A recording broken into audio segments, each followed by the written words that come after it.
Il y a un quart d'heure, je ne connaissais pas Guillaume Play et la quantité d'élucubration qu'on peut entendre Tu rencontres un ingénieur en en fait, sa qui va présence. comparer la réalité à celle d'un jeu vidéo. Donc il dit en fait on ne voit que ce qu'on observe.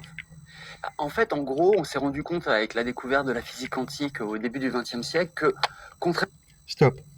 Déjà, ça commence mal, parce que ce que cet individu expose, c'est la mécanique quantique qui date de 1927.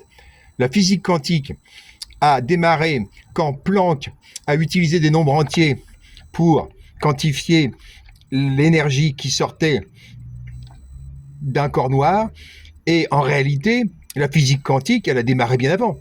C'est 1704 quand Newton considère que la lumière est faite de grains de lumière. Ça démarre encore bien avant, quand Démocrite et Leucippe comprennent qu'il existe des atomos, des particules incassables, qui sont les constituants ultimes de la matière. Et donc, la physique quantique, en réalité, ne commence pas en 1901 avec Planck. Et déjà, lui confond déjà, et ça commence très mal pour un exposé de philosophie, de prétendue gnosologie, il confond déjà physique quantique et mécanique quantique.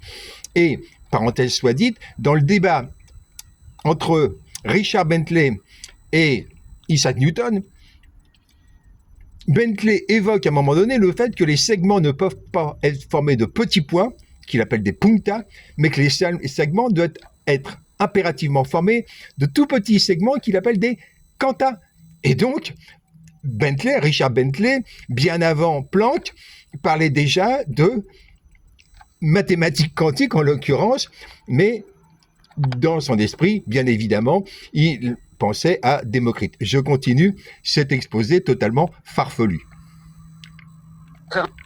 à ce qu'on pensait jusque-là, à l'endroit des particules élémentaires, du tout petit, la réalité n'est pas déterminée et la réalité, surtout, elle n'est pas matérielle. En fait, tant qu'on ne l'observe pas, la réalité, elle existe comme un ensemble de probabilités. Là, c'est un retour à l'imposteur Mach, c'est un retour aux élucubrations de Auguste Comte, qui prétendait que la véritable science renonce à comprendre le pourquoi, renonce à comprendre les lois de la nature. Et l'escroc Auguste Comte, pour argumenter, mettre Newton de son côté, va mentir sur Newton, puisqu'il prend une citation de Newton, sauf que le début de la situation de Newton est tout à fait clair. Pour Newton, comprendre les lois de la gravité, c'est donc comprendre une loi naturelle qui existe avant lui. Et il n'a pas encore réussi. Non dum en latin, pas encore. Et l'escroc Auguste Comte et tous les suiveurs vont prétendre renoncer à comprendre les lois de la nature et se contenter d'une pseudo-science positiviste, Mach, Einstein, Bohr, Heisenberg, Lorentz, tous les escrocs en l'occurrence. Mais c'est encore plus drôle puisque son histoire de... Et en fait, ça a inspiré une phrase à Einstein. Et lui a dit, en fait, je ne peux pas croire que la Lune n'existe pas quand personne ne la regarde. Mais ce débat-là, il date pas d'Einstein. Ce débat-là, je prends Lénine, matérialisme et empérocriticisme. Ce débat-là, il date de Berkeley. C'est Berkeley.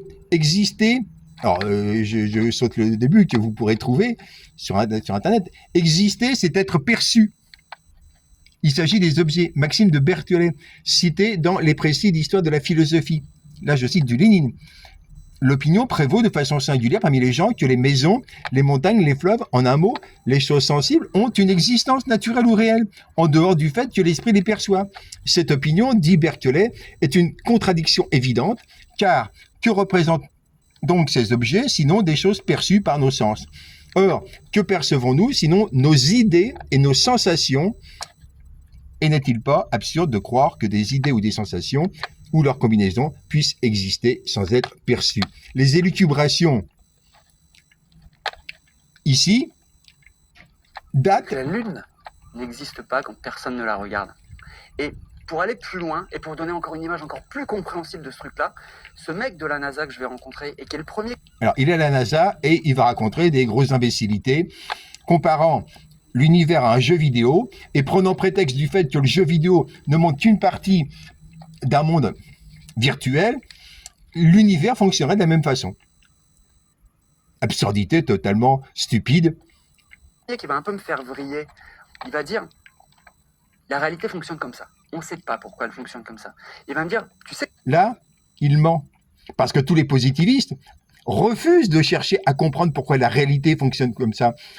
Tous les positivistes renoncent à savoir pourquoi le photon Lyman alpha qui rentre dans l'hydrogène, puis le photon Balmer alpha qui rentre dans l'hydrogène, pourquoi est-ce qu'on va ressortir le photon Lyman bêta, alors qu'un matérialiste, lui, comprend parfaitement que le photon Lyman bêta qui ressort, c'est simplement la fusion des deux photons qui sont entrés, et une fusion qui est donc l'agglomération des particules élémentaires, les véritables, les atomos de Démocrite, et le photon Lyman bêta qui ressort, c'est l'agglomérat de tous les atomos du premier photon Lyman alpha, puis du second photon Balmer alpha, sauf que tous ces gens-là font du positivisme. Ils font des associations de calculs, de formules, en renonçant. Ils renoncent totalement à chercher à comprendre les lois naturelles, comment l'univers fonctionne.